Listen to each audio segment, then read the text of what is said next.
Could be the theme song. I think we should have a different theme song each time. Well, yeah, we talked about that before. I don't know. We'd need to have a lot more time. Yeah. Or a producer. We need a producer. Producer would be nice. Well, you know what we could do? We could bring it all back to Prince. I was thinking about this. If we titled every episode a Prince song, and then that was the intro song for each episode, but we don't like actually play the song, the recording. We get extra medium together to record covers of those songs. Yes. I think that would be good. And extra medium is going to be, well, Andrew on the clarinet, and you playing your... And you hitting the triangle. Yeah, ding, yeah. Sounds good. Maybe you take vocals. Have you ever heard me say? Dominic says he loves your voice. He does say I have a nice voice. That's right. All right. Hello. Welcome to the show. This is The Other Podcast. My name is Andre. And I'm Pat. And we're here to give you a rap. Hip, hop, dip. No? I actually rapped in front of my students the other day. Oh, really? Yeah, because I said, I always say to them, stop what you're doing. And then I'm about to ruin the image of the style that you used to. Yeah. And so I started going into it and they were all looking at me like, what? And I tried to explain to them what it was. And they thought it was just weird. No, appreciate it. You can't really play that song. No. You can, there's always so many lyrics of that song I can do basically before I get escorted out of the classroom, out of the building, never to return. This is, as we said, The Other Podcast, just a show that we get together once a week to record and do nothing else than have a conversation. We've got a list of things to talk about. Usually we get through one or two of them, even though the list may have like 10 or 12, because we tend to go off in different directions. Yeah. That's sort of the beauty of it, wherever the conversation takes us, right? I like it. We're free to fly wherever we need to fly. I thought it could be more poetic, but couldn't do anything. Actually, speaking of flying and poetry and podcasts, so I had posted something the other day. Remember Raven from WCW? Yes. So Raven, if you're not familiar, it was a wrestler in WCW at the time when I watched it. I'm sure he wrestled elsewhere. Yep. But he was my favorite wrestler at that time. He was just... He was very moody. Yes. His whole shtick was like that moody shtick. And it was like the emo, but not emo. It was just like that grunge. But his catchphrase is, what about Raven? Yeah. Nobody cares about Raven, basically. Which is really pathetic when you think about it. It was ridiculous. It was so pathetic. But anyway, I posted about that on Facebook. Something along the lines of, I randomly think about Raven all the time, which is crazy. Like, his impression left.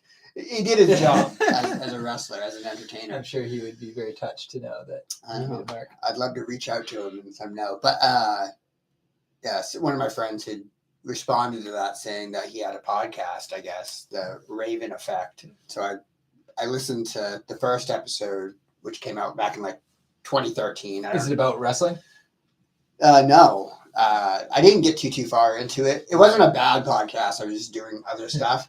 So we do not criticize other people's podcasts. No. But the only reason I bring it up is because it was very similar to kind of how that vibe that this one I think puts out, in the sense of, what are these two guys even doing? Like, there's no real structure to it. It's just a crappy webcam, and the difference being neither of us are in a mask. Like, his co-host wears a mask, like a wrestling mask. Yeah. Okay. Should I start wearing a wrestling mask when we do this? Well, if you don't want to be identified, that was the reason his co-host. Apparently, my voice is one of my best qualities. So then, people will just judge me by that. That would have been great. Like, I think it would have been hilarious if his podcast was like crocheting with Raven or something like that. That'd be pretty funny. That would have been nice. Yeah. They were discussing a book about Who Made the Moon, I think it was called, or something like that. Okay. Which, not Goodnight Moon, which is, in my opinion, the most terrifying book that has ever been created. I don't think I know what Goodnight Moon is. You don't know Goodnight Moon? I mean, I've heard the title, but I guess I've never... You did have children. I'm assuming you had books. We did, but we didn't... You didn't allow your children to read. That's right. I said no. No reading in this house. Goodnight Moon is a classic book about a baby bunny that's the mom is like putting him to bed, and she's, I think, reading him a bedtime story. But for some reason, number one's got like a giant like humanoid bunny in it, which kind of freaks me out. But the colors they chose are also like green and orange. So like the room is green and orange, like the walls, the bed, everything. And it's just absolutely terrifying. And I was also terrified of the dark as a kid. So I think the whole concept of going to bed with giant bunnies in a green and orange, terribly decorated room was just too much for me. So this is a personally terrifying book. Yes. I don't think most people think it's terrifying. I think probably I'm the only person that thinks this book is terrifying. But it's a classic children's, like, little child book. And I absolutely hate it. Well, maybe we'll read it for next time. Like, I won't read it. You don't have to read it. Right, yes. But I'll give my take. I'll just huddle in the corner and cry. Right, I'll read it over you. So anyway. Orange. Like, green, like Irish colors.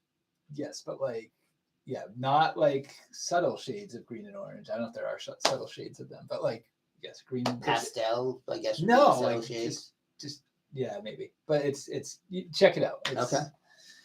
It's terrifying. All right, well, I'm going to put up Skeletor. So we're already off of our list of topics. We are. Have we made it to promotions yet, or are we still on introductions? No, we haven't made a promotion yet. I mean, we're done with introduction. Okay, so let's promote. Yeah, we know who we are. Yeah.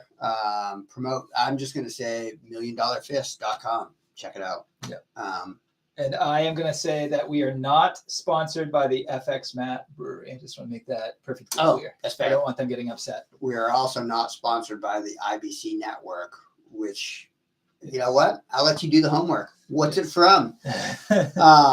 Nor are we sponsored by IBC Root Beer. The views and opinions expressed on this podcast are not representative of FX Matt Brewing. But you can buy their beer. Root beer. Beer. FX Matt Brewer. Oh, yeah. You know what? I had IBC stuck in my head. I don't pay attention, apparently. All right, so let's get on to what's been on our list for several weeks. Yeah, this is sort of like a housekeeping kind of week, I feel like, because these are a lot of the things that were on the bottom of our list that we just could never quite get to. So I think it's exciting to get to them. The first one on here is one that definitely piqued my interest when it showed up on the outline of our show a few weeks ago. And we never got to it. So one of the things we like to do is share some of our creative ideas for movies, TV shows, music, whatever it is that we're thinking about. And so this definitely grabbed my attention. So what is this idea that you have here? I want to see or make an animated movie that's set in Vietnam, probably during the Vietnam War, but about like animals in the jungle there. I think it would be interesting. So it would be kind of like did you ever see Watership Down? Yes. So speaking of terrifying children's stuff. That's amazing though. That's a great movie. Yeah. But like that same type of vibe of, you know, real danger and stuff going on, but, you know, taken from that perspective of the animals in the jungle. Okay. During the Vietnam War. So it's not like a Madagascar meets Platoon kind of thing. It's not like, hey, we're funny cartoon animals having a great time, and then like they start bombing us kind of thing. Or is it? Well, I mean, we're brainstorming now. Like right. I'm not against that. So pitch that there. So does it start out as like a funny kind of cartoony thing where, you know, there's kind of that silly humor and very lighthearted, and then turn into, or is it more of a serious tone throughout the whole thing, I guess is what I'm getting at. Yeah, I guess I could go really either or. I think to capture a broader audience, you'd have to have that. Right, because Watership Down doesn't really have that lighter side to it. No. I mean, it's been many years, honestly, since I've seen it, but I don't believe it has sort of that lighter side to it, where, you know. Yeah, I think you'd have to bring the light side. And I only say Watership Down because I'm not saying that it would necessarily have to be completely dark and violent. absolutely 100%. I mean, maybe it's a sequel. Maybe it's a trilogy. Like the first one's very light and happy. The second one gets really dark, and the third one is. Could it be like? Could we actually get the producers of Madagascar to make a sequel to Madagascar? I think this would be like Madagascar 4 at this point, where maybe they go back in time. Mm-hmm. They somehow end up in a time machine, and they end up in Vietnam, and there's start dropping bombs around them, and all of that. And then they have to figure out, like, how do we fix our time machine and get back to the present day and save all the other animals? I don't know. Madagascar 4, Good Morning Vietnam. No. What was the name of that movie? Good Morning Vietnam. Yes. But I don't think you'd want to. Why? Well, okay, so how would they go back in time? There were the penguins that had the little gadgets and stuff. The spy. Oh yeah, that's right. Yes. So that could be brought into it. Okay, so they've got to repair the thing. So was there like a main bad guy? We're really getting beyond my expertise on Madagascar. That's one of those movies that would be like, I'm watching movies with my kids, but I'm also sort of falling asleep on the couch kind of deals. So I got an idea. Okay. All right. So the Madagascar crew are somehow come across this other zoo that are. The zoo is playing with time travel to somehow get older animals back from the past, and somehow the Madagascar crew messes up the time machine, and they end up going back into the past and end up in Vietnam somehow. Okay. I don't know how time travel and location works. I think we've kind of hit on this new concept. Maybe we should look for other films that we can mash up and bring together that at first don't seem like like Platoon and Madagascar don't seem to go together, but I think we could. That's funny that you bring that up, because just the other day I was thinking to myself, like, what if you made a movie or anything, a story movie, and just used actual characters from other places, but not like specifically called them out as those characters. Right. You just work those characters as them and kind of mix around, which I guess I'm sure there's all kinds of stuff that goes on. So maybe that's not that original of an idea. I feel like I want to be like, this seems like a Nickelodeon or Disney kind of thing. Like my kids would watch all those, kids shows on there, like Henry Danger, and then the kids from was it Game Changers or whatever, Game Shakers or whatever it is, would show up in the episode. They'd have like a crossover episodes. Like that's what they have those all the time. Those are the best episodes. Although they do tend to call those out because, but yes, they kind of see what you're saying. In general though, I do like the idea, going back to that, like, do you make it kind of like a silly, funny, feel good kind of movie? And then it takes this big turn as the Vietnam War breaks out around the animals. I feel like I'm really into the whole concept of like having a show or about these characters where things change. I feel like that's something that a lot of the really best shows on TV do right now, where they do like really funny, but it can also get really dark and serious at the same time. Like Fleabag was one of those shows. I don't know if you watched any of Fleabag. It's awesome. You should totally watch it. But there's a lot of shows like that I feel like, it's sort of like these people that it can be really funny, but there's also these dark things they're dealing with, and it kind of hits both of those. And so, I kind of like the idea of even taking it to a further extreme. Like you have a comedy series for one season. It's like a kind of a fun comedy. And then the next season it comes back and it's like totally some kind of horror thing. And then the next season, it's the same people, and it just totally shifts the feel and genre of it. Yeah. And I don't know. I think it'd be really hard to pull that off. You'd have to be like brilliant to be able to write it and pull it off well in a way that people would want to stick with. But I just really like the idea of the people that can kind of shift the tone, especially the people that do it within one episode, where you can be laughing your ass off 1 second and then boom, the next second it's like, oh shit. I feel like Joss Whedon was really good at that. Yep. Did you ever watch Buffy the Vampire Slayer? No, it's actually, I'm trying to get my daughter to watch that right now. So that might be something that she and I need to sit down and watch together. But yeah, you think? So you've never watched it, but you're trying to get your daughter to watch it? So I know that it's a show. It's one of those shows that people talk about being this amazing show. Mm-hmm. Like it's highly regarded as a show, and it's not a show that you would have thought would have been, but it really is considered to be this really, really good show. But I never got into it when I was younger. And to be honest, it's not really necessarily something, even as an adult, that I'm like, oh yeah, vampires and stuff. Like that's not my thing.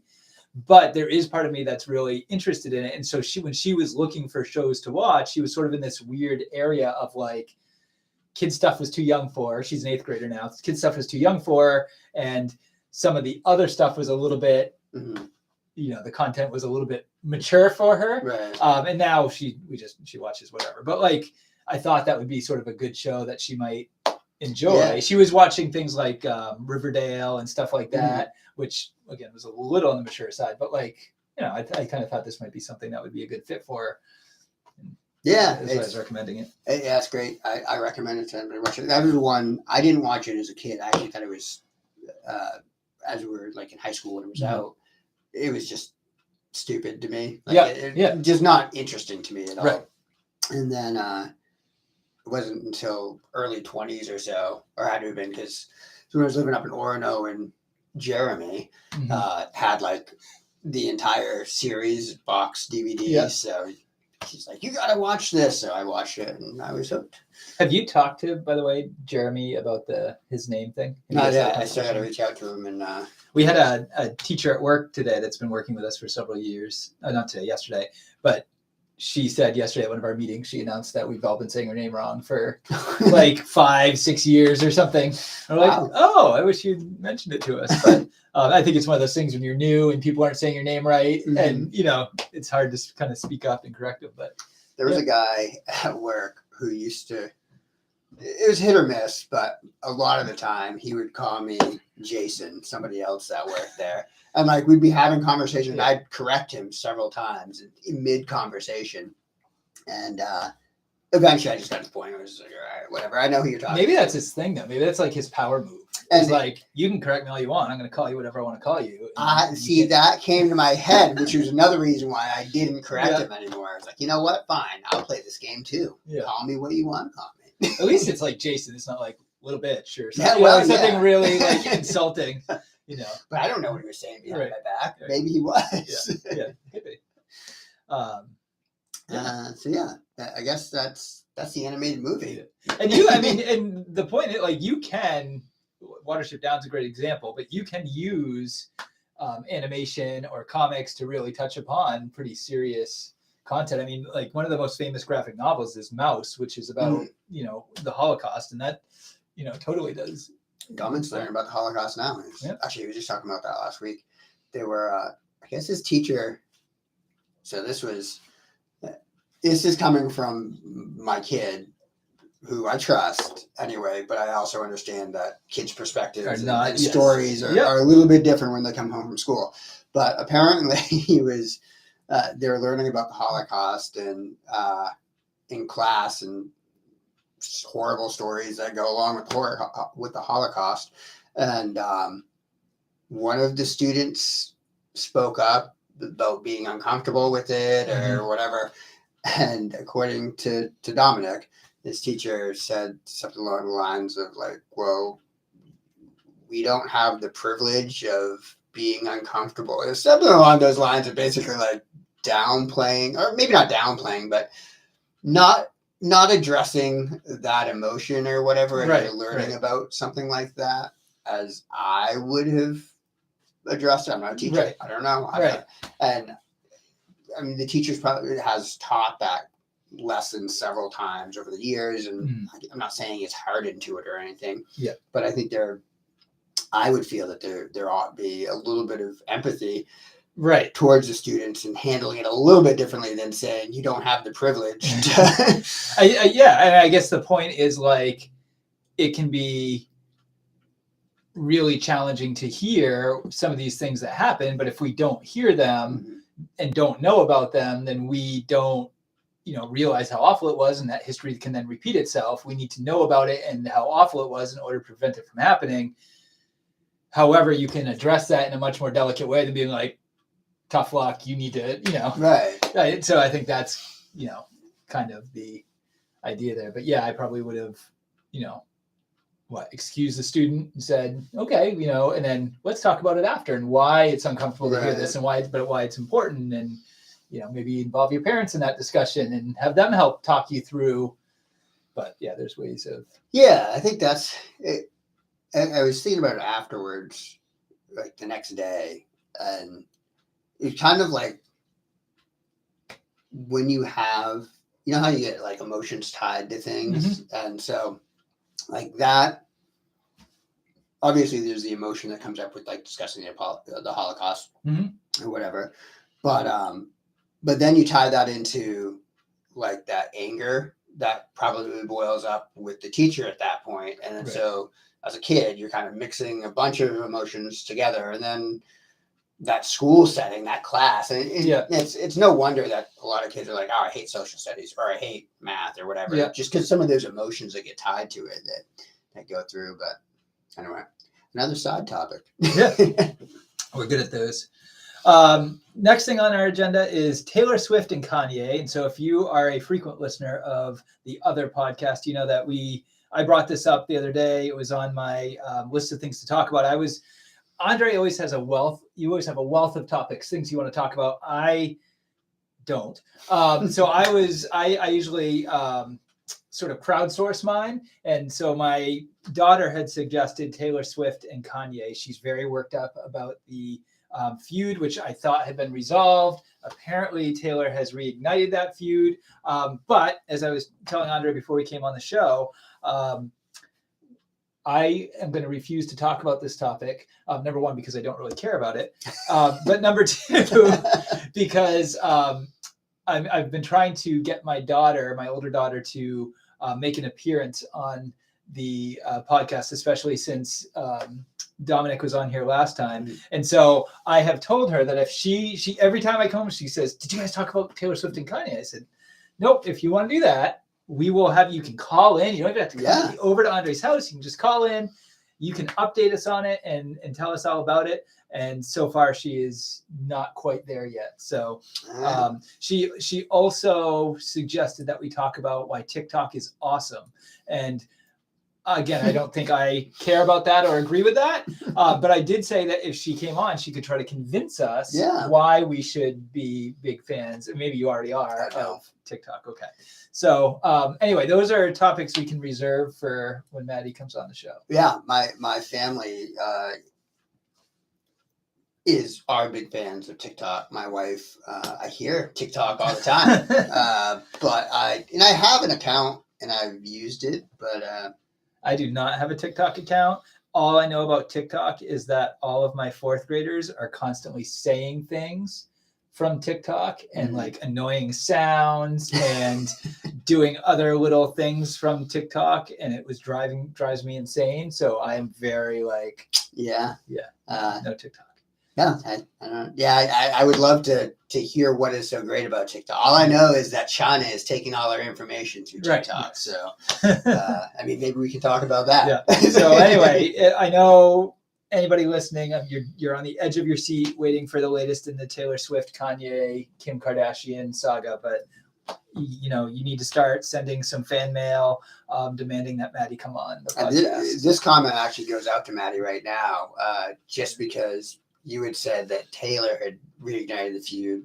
I don't know much about this, but from what little I did hear during the last podcast episode, it sounds more like Kanye and What's-Her-Face. Well, they certainly, again, we're starting to talk about it. Maddie's not coming on. So we're going to wait. We'll see if we can get Maddie to come on and fill us in on all the details. Until next time. Yep. Monster Squad 2. Is there a Monster Squad 2 coming out? No, but there should be. I was thinking that this was another movie idea. Like, how does that work? Well, one thing that's great is when you put these things on the list, I have no idea what you're going to say about it. So Monster Squad 2 could go in a lot of different directions, but immediately I started thinking about my own thoughts about Monster Squad 2. So anyway, okay, start with what you're thinking. Well, no, I want to hear your thoughts on Monster Squad. No, I want to hear your. Okay. You put it on the list. You have to. And I do want to say it's kind of funny that you mentioned that you have no idea what I'm talking about on these, because I debated like adding more context. You're like, yeah, it's no fun to add the context. I think it depends, because the next one on our list is Sam Hunkler, who is an independent running for governor. We'll talk about him in just a second. But I thought that meant that Sam Hunkler was coming on, and I was like, oh no, I need to do some research. I know we historically don't do research on the show, but I thought I should be prepared if we're having a special guest on. And so last night I'm like reading things and doing research and making notes, and then it was just, no, I want to talk about this guy, Sam Hunkler. So, which is great. I was relieved that he wasn't coming on because I did not feel prepared, but. Well, now you're prepared. Right. So vague, I think, is good. It's better in some ways, but then there are certain times where we need to be a little more. I love that text. Are we serious? Yeah. So Monster Squad 2. So I was thinking about, they really ought to create one with everything else that they do as far as sequels and reboots and all. And that I think stuff. they'd have an audience. Like, Yeah. I think like you could really get people to watch it. I wouldn't be surprised if that was kind of like in the works. Like if Andre Gower after that documentary that they put out a while ago was, or was approached or approached somebody or starting to try to write a script, but I wonder how PC they would make it. Well, that's the thing. I feel like you'd have to. I think for it to be successful, because your target audience is going to be like our age anyway, and so you don't have to go as un-PC as the original. But did they go over the top just to make, so like with the fat kid? Are they going to be like? Where do you need to stop body shaming here. I see what you mean. Like, they're gonna like really like turn that around. That would be kind of funny though, if they kind of went that route. Or do they have like the girls spying on the guy, changing and taking pictures of him? Maybe they do that. Do that whole swap-a-roo. Mm-hmm. I think that would be. Yeah, I wouldn't appreciate that. I think they just need to make a new Monster Squad movie. Yeah. With base it around kids. Yes. That are in a small town, that there's a monster invasion. Mm-hmm. But what monsters do you bring? Like, you can't bring back all the classic monsters. No. In fact, I don't think you bring back any of the classic monsters. I think you base it off of who are the classic monsters now. Like, I mean, obviously there's the classics, right. but like, it's the Monster Squad was like our generation as kids. Well, who are the monsters to us when we were kids? Right. Isn't that people like Slender Freddy, Jason, Michael Myers, those kind of people? Is that Alien, Predator, Hellraiser? Do you make that universe work though? Well, and part of the issue was that all those monsters were, or at least most of those monsters were within one studio rights kind of thing. Universal. So I'm sure, I don't know who's got the rights to all those movies now, but I mean, there's got to be several that are within a, Yeah, maybe. Let's see. Well, Alien and Predator are obviously together anyway, so you've kind of made that. Yeah. But you haven't made it with kids. They've already done some Freddy versus Jason movies, right? Yeah. So that was New Line. Yeah. Why do I know these? But see, that's what I think. Like, I mean, you could do it with, Dracula and all of those. Like that could work, and that could be kind of cool too. But I was thinking, well, they've already tried doing those, like bringing all those monsters they're going to do that whole Universal monster verse, which didn't play out well. But you can do it and make it cool. But I don't think you'd want to do the same monsters, especially. And if you did, it would have to be like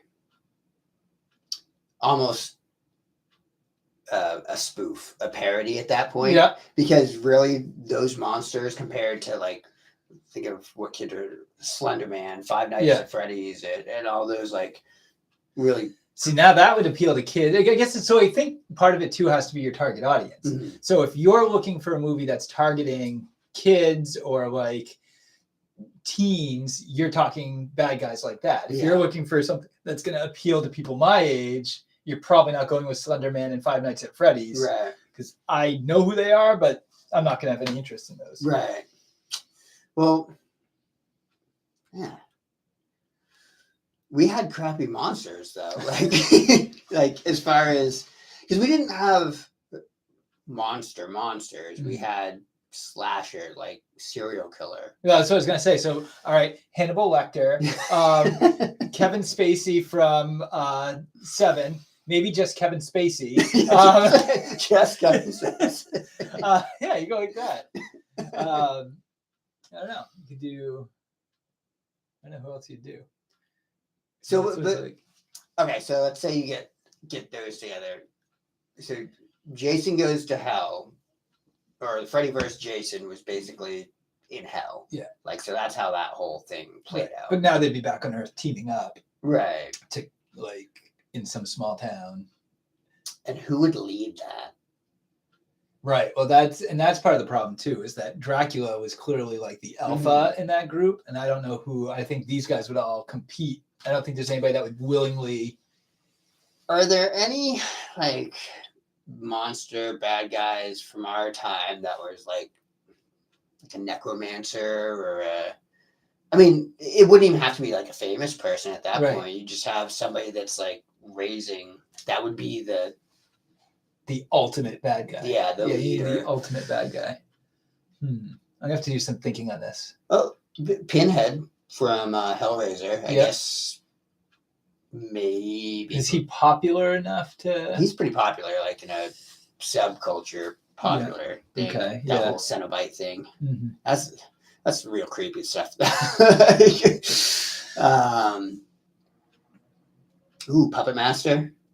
Oh yeah, Chucky was one I was thinking. You could put Chucky in there. But again, Chucky, I mean, is he gonna really want to take direction from anybody? I don't know. Oh, I think Chucky would make a good leader at that point. I don't know how much power he could wield in that. But maybe if you took the whole Chucky storyline, he was a serial killer who got into that through voodoo. Yeah. Maybe through voodoo he comes to life as a person. I don't know. We'll have to. I think what I want more than anything though is just that montage of them getting ready to battle. Oh yeah, that was the best part. That's my favorite part of the movie, and I think it's my favorite part of like any of those kind of movies is the like getting ready to setting all the traps, or like I remember like this is a totally different movie, but like Swiss Family Robinson. My favorite part of that was when they're like making the bombs and setting up the different traps for the pirates when the pirates are coming to attack them. It's like something about that. I remember you telling me about that when we did the Monster Squad recording, and I don't think is this the original Swiss Family Robinson? I don't know. It's super old. Yeah. Okay, so like the yeah. Okay, I wasn't sure if they made a new one because it's I don't. To me, montages only existed in the 80s. Like I can't imagine it anywhere like before the 80s. Yeah. So I'd be interested. Well, I guess that wasn't really a montage so much as like it's not like there was like music going on or anything, but it was just the prep. I love seeing the prep for the big battle, especially when it involves like, I don't know, tricks or different ways of like outsmarting them and yeah. Kind of thing. So anyway, we need to have that scene in the movie. I think. Would you bring back the kids as adults? Would they come back into it, or would you just totally? I think I just abandoned them because, I mean, maybe throw in a cameo or two. So so they don't get a chance to come back and to the limelight. All those actors and maybe you introduce them and like.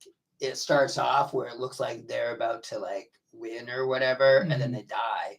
They get killed. They all get killed off. Yeah, and the kids, it's kind of similar to being in a Monster Squad where you got that big fight going on, and then they all just die. So that's right. Oh yeah. So it could be the next generation has to come in and take over the fight. I like that. Yeah. See, carry it over. But speaking of that montage thing, I kind of really want to like. Film a montage. Yeah, we should get some people together and just like we got to figure out what we're gonna do it for. But montage coming up at some point. I did a montage once I used to make little videos to kick off our readathons at school when I was the assistant principal.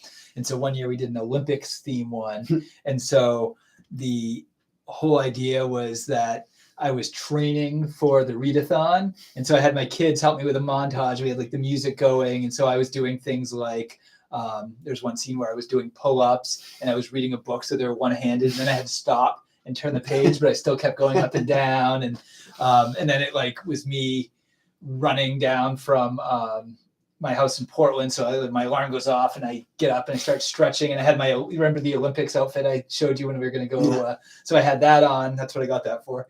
And then I start running, and then it was like me superimposed on the turnpike running, and then me running down Main Street.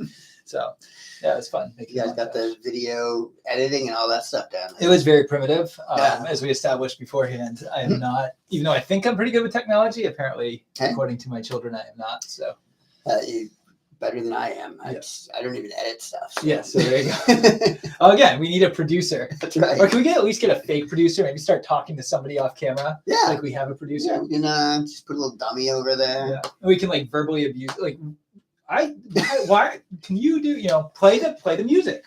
What? Oh, you've done nothing. Right. Oh. We'll have to work on that. Yeah. Although I would prefer a real producer. Yeah. All right. Sam Hunkler. So, as you stated, he is the independent candidate for governor of the state of Maine, who's running. And I met him Sunday. Yeah, this past Sunday. I was wondering, that was one of my questions was, did you meet him? Something had to, it could have been like coming across him, but I figured maybe there's a chance you met him. Yeah, so I'd heard him on, and so I'm going to preempt this with, I am not a political person at all, really. Like I'm not into politics. I'm interested in it, but I'm not like a supporter necessarily of any Democrat, Republican. Aside from starting the whole Q thing, you are not into politics. Hey. Andre is Q.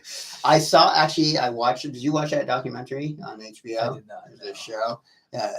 They pretty much call out who the guy. Yeah. So it was kind of weird. It was like, this isn't even a conspiracy theory anymore. Or was it ever? Because it seems like he was pretty much there. Yeah. Anyway, Sam Hunkler was not Q. But I had heard him on WGAN, like in some radio show interview, and what he was talking about was basically his approach is not having any stances.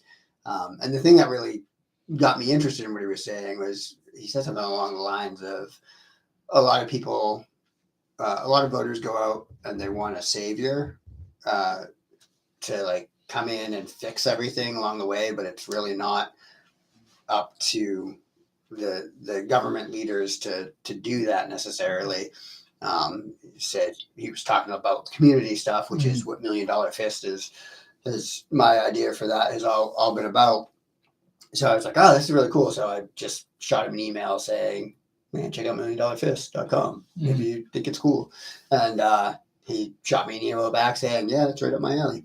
And maybe the tones of voices weren't quite the same, but anyway, so we set up time I said, love to chat with you, and ended up setting up time, met him over at Riverbank Park. Oh, wow. And I will say that somebody else that was there at the meeting, he's helping Sam with his campaign, had noted that Riverbank Park is the nicest park he has seen in the state of Maine thus far. I don't know how many parks he's seen, but I'll take that for what it's worth.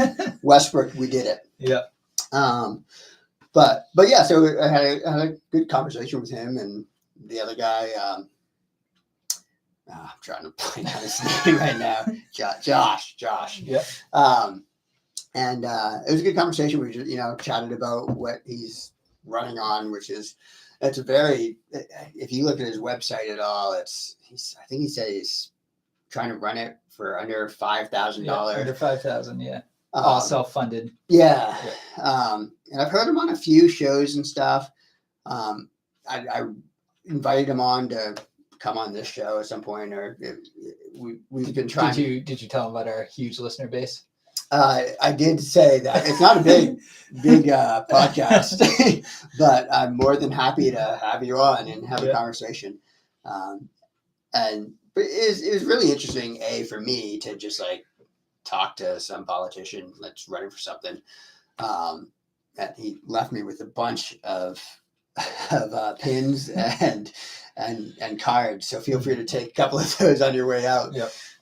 But yeah, it's really cool to just like talk and hear what somebody that's like running for governor is interested in and going through, and his whole mindset compared to, you hear the ads for LePage and Mills, and they've got like their specific issues, and he's very much like, you're not going to be able to solve all of that really necessarily. It's just kind of his whole philosophy on it is like bringing people together to talk about, all right, this needs to be done, and having those conversations.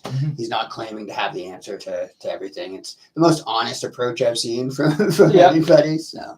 So it doesn't surprise me that he piques your interest, because I think, again, this is a tradition of our podcast where I tell you what I think about you. But like, I think you're somebody who has sort of a different way of thinking about a lot of things and sees the world or life from a different perspective a lot of times. And you're not afraid to think differently than, or outside the box about things. And so somebody that comes in and has a very different point of view, I think certainly would be really appealing to you, really piquing your curiosity or interest. Or I'm sure there are a lot of things that you agree with him. And there are definitely things like you said, I think it is a very refreshing sort of approach to say, my opinions may change, my stance on things may change as I listen to people with different points of view. And to some extent, I think that's a really good quality. And it's certainly, I've never really understood. I mean, I understand it when we like label people as flip-floppers, and that's a big like negative, and you're a flip-flopper. But certainly you want somebody who is not so set in their way that they can't change their opinion or something, or hear from a point of view, or compromise, or adjust. You know what I mean? Obviously, you also don't want somebody that's going to flip their opinion on something just to pander to the audience that they are talking to, right? And I don't think that's where he's coming from. He seems much more honest than that, and I think he seems pretty genuine. I think one of the criticisms I've seen from him, there's a few. One was about, okay, so it's one thing to say I don't have the answers to things, or but we do look for people to have ideas about things. Right. And I'm not saying he doesn't have ideas, because he does on his website. I've read through it on a few different occasions when he first brought them up to me, and I was reading through it again last night. So he definitely has opinions and ideas on things, but I think there are some things that his opinions are much less clear, that are probably pretty big topics. And so like, I think it's okay to say, hey, this is my thought on it right now. I'm willing to listen to other perspectives and compromise and adjust my point of view. But I want, you need something to start, a starting place to start from. Right. Otherwise, how do you trust that person with your vote? Do you know what I mean? Like, if he comes out and his idea, he doesn't clarify where he kind of is right now on it, and I give him my vote, and I find out, oh, that's your thinking on that? Right. That's way off of where I would be. I think that makes it hard to trust. The other big thing, of course, is, while I think a huge problem in our country with politics, and not just politics, but our country in general, is this two-party system where it's Republicans versus Democrats, and, there's no compromise and no listening to each other. And I like the idea of having third parties.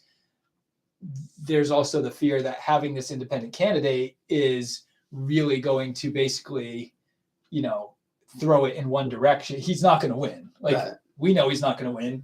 He probably knows he's not going to win, but so do you vote for somebody that's not going to win and pull your vote away from,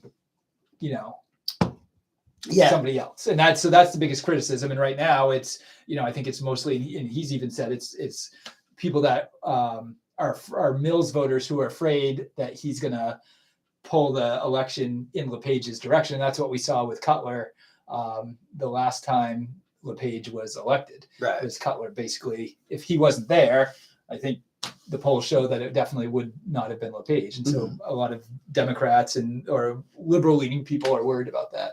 So, and I think that's tough because, like I said, I think we need to have more voices and I think we need to have more options.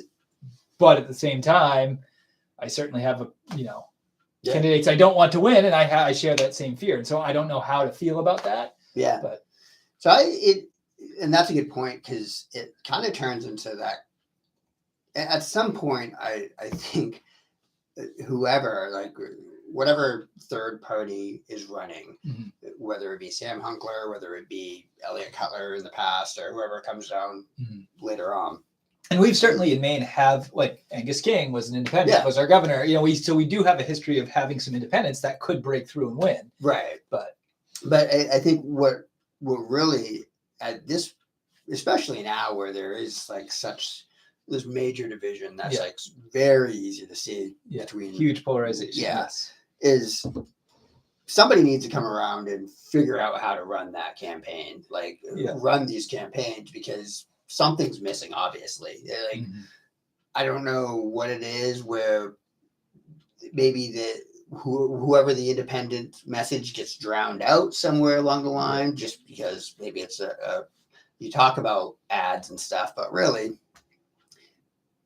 and this is just from my perspective, like, I hate hearing ads over and over again, but obviously they work. Like, there's a population of people that gets through to, but at the same time, are these people that were going to vote for them anyway? I mean, are those ads really changing anybody's mind? Like, I've never heard. Very few. I mean, and that's what they say. The elections are essentially turned on this extremely small group of people that are really in that undecided, independent kind of thing, and they go either way. I mean, that's what it is. I think one of the things that even complicates it even more is now you have, and you probably always have, but now I feel like it's even more prevalent. You have one party spending money to promote a candidate from the other party that they feel like will be a terrible candidate. And I'm a registered Democrat. I tend to vote Democrat, but like, Democrats are doing that with promoting, some of these far right people, even though they are very drastically different in their opinions, because they think they'll be a candidate that can't win a general election, and it happens the other way as well. So you can't even trust what the ad that you're hearing, and if it's literally a game, right? It is. It's all spin and it's all a game, and it's really so. Yeah, I think there's something very appealing to somebody just being like, look, I'm just a normal person who, is going to be pretty honest, and this is where I am. It's just, like I said, you get in that trap of, okay, but if I vote for you, I'm throwing my vote away, and, you're not going to win, so I don't, what do you do? I think, that's the whole point of the ranked choice voting, is to try to make those third-party candidates have a shot. And so, unfortunately, we don't use that in the gubernatorial election. We use it for the other thing. So maybe that is the best way to do it, to give those third-party people a voice. But until that's happening at that level, and forget about it happening on a national level, but I mean, same thing. Like, you're never going to get a viable third-party candidate unless they can totally self-finance and somehow transcend. But I can't see how that happens. I really want to write a song now called Third Party People. It's like third party people. Yeah. But anyway, I think I'd certainly be, if he wanted to come on, be open to having him and having a good discussion about his thoughts on some of those things. And I think he does certainly have some interesting things on his website that certainly piqued my interest. I know education obviously is one of his huge things, and that's something I obviously believe strongly in. There was also one that I thought was kind of interesting about raising the gas tax in the summer when all the tourists and stuff are coming, and then, but that would impact us too. So our guys, but then in the winter months, decreasing it to offset it during like when people are heating their homes and things like that. So I thought that was sort of an interesting thing. Whereas for us, it might even out, but then for those other out of state people that are coming to live or coming as tourists, it might give more revenue. So that's kind of a different opinion I hadn't heard before. Yeah. So anyway, and I don't know, I'm not going to pretend to be an expert on those things and know whether they're good ideas or not, but there's certainly some interesting ideas. But I think there's also some stances where he hasn't necessarily on his website said where his opinion is, and it'd be kind of important to hear his thoughts about some of those things. Definitely. So that's an introduction to Sam Hunkler, everybody. Yep. Wessie's Den. I do want to hear this. This one also piqued my interest. So, as I was thinking more and more about it. I'm like, how much do I go in this? So after my conversation with Sam, I had walked over to Wessie's Den on the way home, and I was like, let's grab a beer and head home. So this was at 4:00. I got there, expected to have on a what day of the week? Sunday. Okay, that's important context. I feel like depending on the day of the week, I would expect a different vibe. Yeah, and there was nobody in there when I got in there. They had football games and stuff. And nobody was there on the football. There was a few people in there. They did describe. I saw some advertising from them there. They said it was like a family-friendly atmosphere for football. Would you describe it as family-friendly? Not while I was there. Okay. So this is not. This is just specific to the conversation that was happening. Wessie's Den is a place you have frequently gone to. I like Wessie's Den. And actually, I wasn't even aware that until I saw it on Facebook, that they had opened it up to kids and stuff during the day. Yeah. That's probably cool. Like, I like going out and watching football games and being able to take the family and watch them at a bar. Is cool. And they got like a big projector screen thing up there now, so I was able to watch the Bengals game on the big screen thing, and then on the little screen. Yeah, I'm a huge Bengals fan, so no, I don't know. He said Bengals, like, walking like an Egyptian. Yeah. Yes. So I was hoping that when are they coming on? He was very disappointed. It was false advertising. But so I sat down in there, and there was someone sitting at the bar to my right when I got my beer. They were talking to the bartender, and they were just having a conversation about like rent and stuff or whatever. And I'm just watching the game and drinking my beer. And at some point in time, we started talking, and then they had moved over closer. And so at this point, they're like sitting next to me, and they're drinking more and more. And it's we started talking about race and all this other stuff. And can you give me a little tell me a little bit about this person. Is this I want to try to picture it. Are we talking like an 80-year-old man? Are we talking like a 20-year-old, 21? No, this person was a little bit older than me. And male, female, and a little bit older than me. And does your wife know that you were at bars talking to a female? That's a little bit. Yeah. That's not why I'm hiding this. I'm just trying to keep it as vague I as assumed possible. It was not. Okay. Because they kept drinking. White woman? Yeah. Okay. Just because you said race was one of the topics, I'm just trying to see where that goes. Okay. And they were not. We're making it very clear that they were not racist and all of this stuff. Are we using they as in like pronouns, or just they to be? I have started using they in all of the conversations I talk about with people because just trying to make sure. Yeah. So go. I will not interrupt you again. Go ahead. Yeah. So anyway, at some point, gaslighting had come up, and a question I had said, what is the definition of gaslighting anyway? And then so this is where another person at the bar to my left had chimed in, and they were giving the definition and saying it came from the movie and all this stuff. And this person on my right starts crying at that point.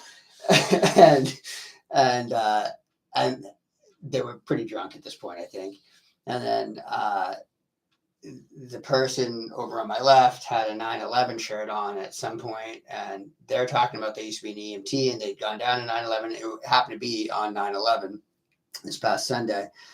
And then I think that triggered them a little bit more, and they're crying more and asking for a hug. So I'm like hugging this person. I'm looking at the bartender, like, what the hell's going on here type thing. And very nice person, but just at that point was a lot to handle. Yes. Yeah. Going on. And so eventually they left. Like there was a lot going on there, and they had left. And then the person that was on my left, I'm talking to that person, and they're really interesting, and learn more and more about them. And then somehow guns came into play. Not actual guns. the topic. Like, wow, that's really escalated. And then they're showing me pictures of their daughter posing with all these guns and stuff. And it's just like, wow, this is not what I expected to see on my Sunday afternoon, evening, coming into Wessie's. And all that's going on. And they're really excited about weapons. And we get political talking a little bit about, and nothing that it's not like a heated debate or anything like that. I'm just kind of listening type thing. And they're talking about their foster kids, and many foster kids apparently, like that's like their life and like the family and stuff, which kudos to that person. Like, I don't know how they do that, but there's a lot going on there too, though. And eventually they had to head out of there, and it was just like me and the bartender. And you're like, I just want a beer and watching some football. And I'm really toning down the conversation because I don't. It was a lot going on there, but the bartender's looking at me afterwards, and I'm just like, what just happened here? And this is like 8:00 at this point. Like I really only went there for one beer. I'm there for 4 hours at that point. I'd had more beers, and like I had a couple Hennessy's, a couple beers, and they're like talking about the bartender's like, yeah, I had to go out to the cook. I was telling them all that was going on there, and the manager called because I guess I have a camera. Like shows the bar. The manager called up and asked if everything was okay there, and it's just like, yeah, I'm glad you were there. It's like, I don't know if I could have handled this one. It's like, oh jeez. Then I walked home, and it went immediately to bed because that was very, very draining. I need to crash. All right. Interesting. So check out Wessie's Den sometime. Very family friendly. Yeah. Have you seen the Westbrook Batman back at Wessie's Den since the last time? I haven't, and I don't know if he can top that night. So So you've had some interesting experiences at Wessie's Den. I have. It's a good place. Yes.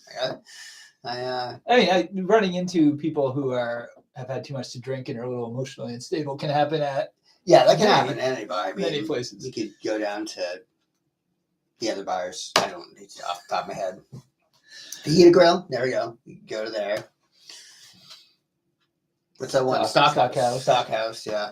It's the one, the Millside Tavern. Yep. Is that still called that? No, it's called something else now. I have no idea. Time Out. Yep. Time Out. Yeah. I don't think I've ever gone out drinking in Westbrook. I think maybe one time I went to Stockhouse. I think that's it. Did you go to No, you didn't go to the high school reunion. No. Yeah. I never went to a high school reunion. That was at the Stockhouse. Was it? Yeah. No, I've not been to a high school reunion. And there's that place at Corsetti's now. They opened up like a little tavern there too. The Riverside. Yeah. Andrea and I were talking about it. She's like, oh, I think there's a bar there. And I'm like, no, it's an ice cream place. And then found it was a bar. So it's kind of like, that could be like their commercial. It's a bar. It's an ice cream place. It's a bar. Yeah. Right. Bring the kids. Get plastered. Woo! Drive home with them. Yes. Go down and see the drive-in. Yeah. Tips and wages. So that was. So you had mentioned beforehand the big thing that's going on. I really don't even know what people are talking about with that. I guess the tip credit could be going away. They're trying to take it away in Maine. Are they trying? Well, I know like in other places, they don't have a tipping culture and they just pay people like a better wage and then you're not expected to tip. Is that what they're talking about? I don't know. That's what I thought was going on. But that's not what's going on. Yeah, I looked up into the tipping wage. It's like tip exemption. I don't know. Basically, it's if as soon. See, this is where we're not experts at all. Where we do absolutely zero research on anything we're talking about. It's as soon as you get a certain amount, and then you don't have to, or it goes to a pool and the tips.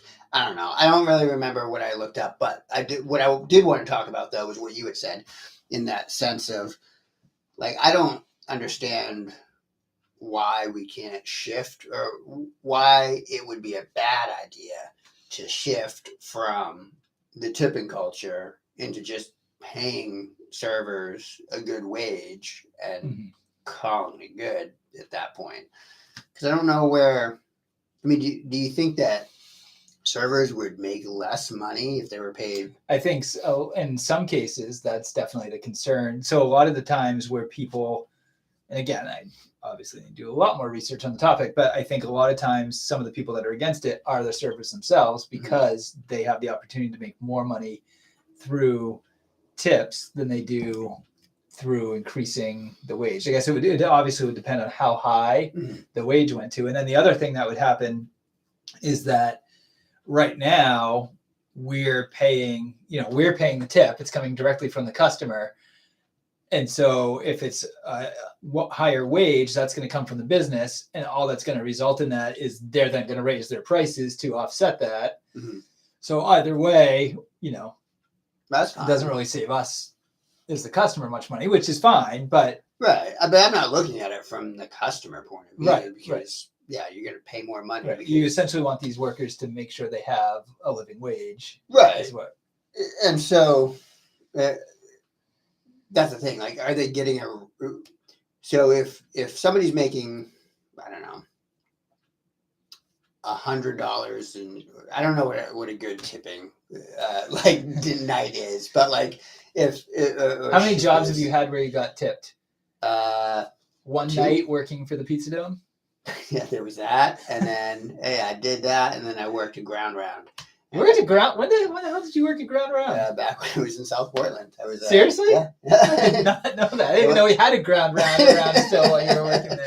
Yeah, it wasn't for very long. It was maybe. What did you do at Ground Round? I was a host, and and then I waited tables for a little bit. Like it was one of those jobs that I was like, I don't want to wait tables. I was very clear when I was interviewing. Yeah. It's like, I don't want to wait tables. Like I'll do the hosting thing, but I'm not. I want to work at your restaurant, but I want nothing to do with waiting tables. And I can't cook. And I don't do dishes or clean tables off. I just want to stand here and tell people where to go sit. And it was one of those jobs where the manager was like, yeah, you won't have to. And then, like, I had to. Your second shift there, you were waiting to. Yeah, basically. So I did both of those. And neither of them were for very long. But so I guess, I mean, I know that wait staff make a good amount of money in tips. And one of the draws to that is you've got handful of cash at the end of the night, then you can go do whatever you want. A lot of the people that I interacted with at the time were younger and stuff, but I also understand they're older. Yep. And some of them live that same lifestyle too. And at like high end establishments, I'm sure the tips that you're bringing in are really high. Yeah. So but like, are you making that much, or I guess, are you not wanting to shift to that because you're making more than you should be making? Like, should be making in quotes. That would be a kind of a tough. Do you pay them $25 an hour? Do you pay them? Yeah, I don't know what it takes to offset. And then, like, compare that to your average job or whatever. I guess you look at the yearly. Like, what are they taking home yearly with their tips and stuff, and claiming at that point? And claiming is probably a big part of that too. Yeah. And that's another thing, like, because I know I think it was at Ground Round, when somebody else I knew was working there, they had shut down, like they went bankrupt or whatever, and they had to lay everybody off. And this person, he was the only one that had claimed all of his tips, and everybody else like claimed nothing. So when it came time to like, all right, well, this is what we owe you because this is what you've been claiming, it's like he was the only one that got paid, you know, the full amount.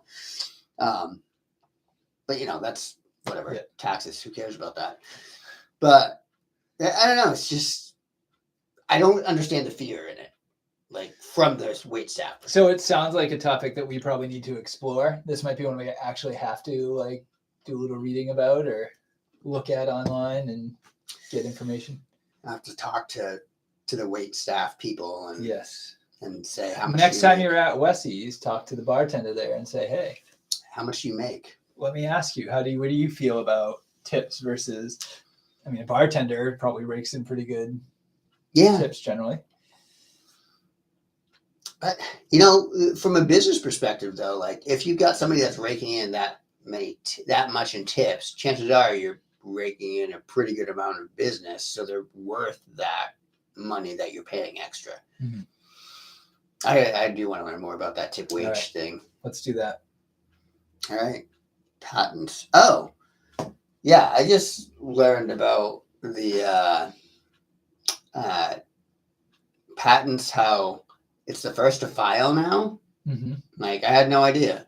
Like, that's just crazy to me. Like, hasn't that been a thing for a while? No, you used to be able to like prove that you had the idea. Oh, now it's if you're the first one to file it, you get it. Yeah. So like, if have you been trying to file some patents? No, I just heard it in passing on the radio. Like, if you were to say, hey, I've got this really good idea, and I just went off and did it, filed it, and then you tried to like do that, you'd owe me money because I own the patent. You patented it first. Yeah. And I'm sure there are people that do that all the time. Yes, there are people who do that all the time, which is crazy. Like that's allowed, like applauded. I don't know about applauded, but I don't know. That's all I had on that. Okay. Do you have any thoughts on patents? I have zero thoughts on patents. Have you ever like thought of patenting anything? I don't have original ideas. But I guess I don't have to. I can just steal other people's and patent them first. Can you patent lesson plans?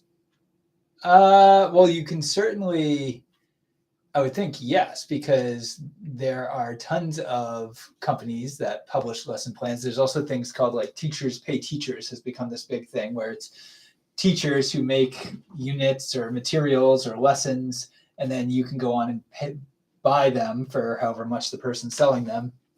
It's kind of like Etsy, but like for teaching materials and lessons and stuff.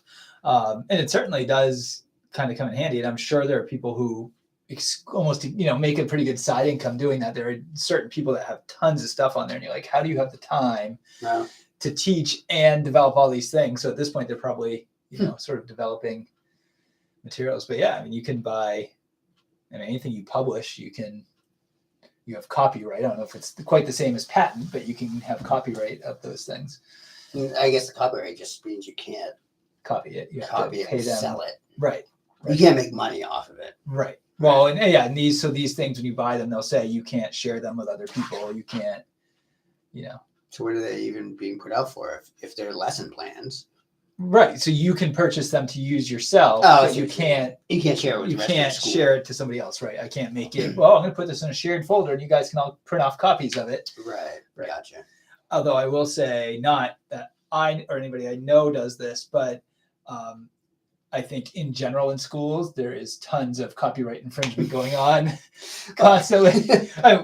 There's no money to buy materials and no time to plan and stuff. So I think that probably happened. But again, not at my school at all. I've never seen it. I think you think back to our school, back photocopied pages out of poetry handouts and stuff. Yeah, so exactly.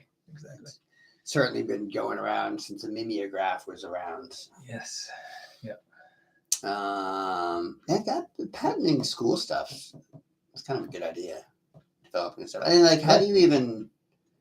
It's such an empty threat. Like, what are you gonna do? Like, and that's the thing. Like, who wants to be the person that's like, I sued these teachers, these poor teachers who are working so hard and don't make much money, and I'm gonna sue them because it's the same thing. Like there's this big thing about showing movies and things like that. Not that again we show movies at school, but like it was this whole thing where you can't show a movie, whether it's for a lesson or for anything, unless you pay to get permission. Like how you can't publicly show a movie and stuff. And it was this thing like, okay, but really what like production company is going to go out and sue this elementary school in Maine for showing, or Netflix is really going to sue this school in Maine for showing a movie to kids. And it's like, come on, seriously. And who's letting them know either? Right. And who wants to? Because there's the thing, like don't use your Netflix account to show a movie about something. Even if you've bought the movie, you don't have the right to publicly show it. And it's like, okay, so if I show my kids a Bill Nye video because we're doing a unit on the human body and he has a great lesson on how the heart works, like, oh, okay, so, Amazon's going to come and be like, how dare you? Right. Not that I show Amazon. And then would that even be legal if you were, say, it's a homework assignment, go find it on YouTube? Yeah, I don't know. I mean, if it's on YouTube, it's probably not legally there anyway. But yeah. Okay, if you were to say, go home, get on BitTorrent, or whatever. Go on Pirate Bay. And, did I ever tell you about my uncle loaning the tape to his friend who's a teacher, so he could show a movie in school? It was a Black Hole, I think. No, I don't know. So, I remember your uncle had a huge movie collection. Though, yeah, so my uncle has a huge movie collection, VHS tapes, and he has several movies on tapes, and he's a collector of movies in general, all genres, including adult movies and Disney movies. And so one of his friends had asked this was long time ago, back when VHS tapes were being played in schools, but his friend had asked to borrow the tape that had the black hole on it. And my uncle's like, no, you can't bring that to school to borrow that. It has an adult movie after it. And he's like, no, it'll be fine. I'll stop it before it gets, I'll stop it before it ends or whatever. It's like, he was resisting it and was finally just like, fine, okay. And so his friend ended up bringing it in school, and he went out and started talking and stuff. So Black Hole ends and this adult movie starts, and afterwards just like, how do you even let that happen? Like, it's not like possible. I remember, and maybe I'm making this up, but you were in my psychology class in high school. With Miss Venti that taught. I can't remember who taught it. Maybe it was. Sounds right. I don't know. But anyway, we watched. I'm pretty sure it was that class where we watched the movie. Was it The Name of the Rose or something? Yes. With was it Christian Slater and Sean Connery? Sean Connery, yeah. Right. There were some very risque scenes that were played in that movie. I feel like it was the same thing where like she was supposed to like skip a part or a couple parts and did not. Yeah, because every time that story has come up that I've told by my uncle, I've mentioned that. I was like, that happened to me in school. Where because I think I remember I'd seen that movie before that, and I knew about the scenes coming up, and I think it was one of those things where she had mentioned there's a scene in here that I'll just fast forward through or something like that, and just had gotten called to the hall or something like that. And that was one of the ones where we watched it. We're all like, oh. And thankfully, as far as I know, nothing bad came of that because it was an honest mistake and whatever. Yeah. I had an experience similar to that last year. Not accidentally showing an adult film, but I showed something on I can't remember if it was YouTube or something, and after the video clip it went to an ad, and it was an ad, I can't remember what it was for, but it was about body, it had something to do with body image, and it had a bunch of women that just had body paint on the top. And like I saw it immediately and just stopped it. And it was my fault. I should not have been using. Maybe it was I don't know if it was Daily Motion. I can't remember what it was. But I'd watched the video before, and that ad had definitely not come up any other time, but it happened to. So I had to let my administrators know, contact all the parents, and it was fine. Nobody had a complaint about it. Some of them were joking about it at like parent-teacher conference, but like I was like, and my career just ended, like. So it was one of those things. We see that all the time, not to that extent too, but people will watch, like think about movies from their childhood. Like Goonies is a huge one. Yeah. And people will be like, oh, Goonies, I used to love that movie as a kid. I'm going to show it to my class. Mm-hmm. And then it's like, you got the whole scene where he's talking about them like being drug dealers and like their sex room or whatever it is upstairs and a lot of, inappropriate language and stuff. And it's like, you forget. Yeah. So that's why I always tell new teachers, that's always one of my pieces of advice is whatever you do, don't show Goonies. It's not appropriate. And they're like, okay. Great. Or Gremlins at a certain age. Yeah. Oh yeah. That was terrifying when I was a kid. Well, just if kids still believe in Santa Claus, don't show them Gremlins because there's that scene where you find out Santa Claus doesn't exist. Yeah. All right. I'm going to make a suggestion. We're at an hour and 15 minutes. Yeah. Why don't we skip I know we table this every time, but the original idea list and start with that next time so that we definitely, unless we have like a special guest or something, so we definitely hit it and can give a lot of time to it. And why don't you talk about your morning motivation, what you're doing, and kind of end with a plug of that.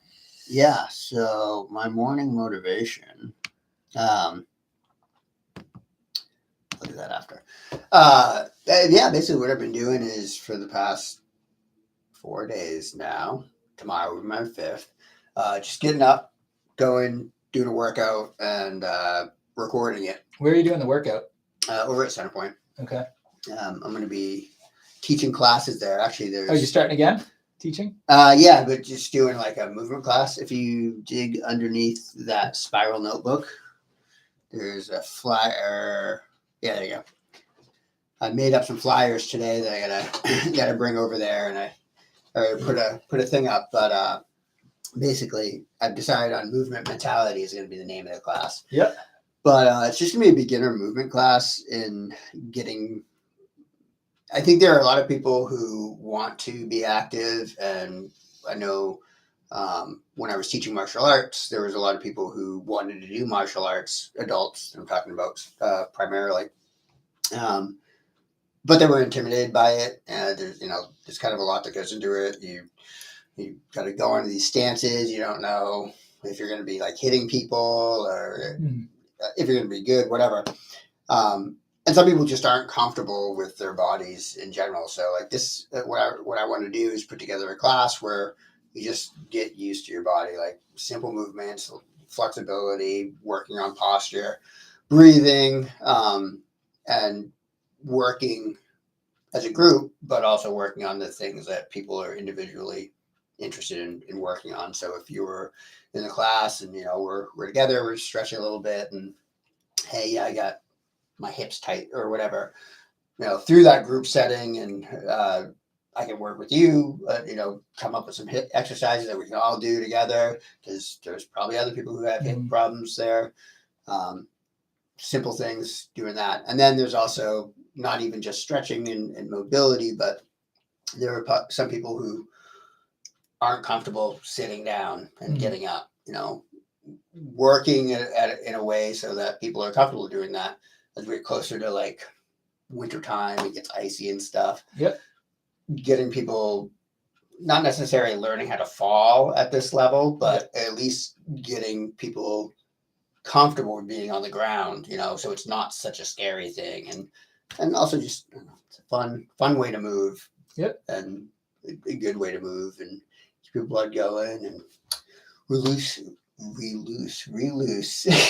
reduce stress and anxiety. Well, that's what I was going to say. So I've been just I was skimming through some of your videos and just seeing what they were like. And to me, what seemed appealing about it was that like calm, almost meditative way of just that, those movements, those, just seemed like it would be very relaxing and reduce anxiety and stress. Yeah. So that definitely, I could see that being a big part of it. Yeah.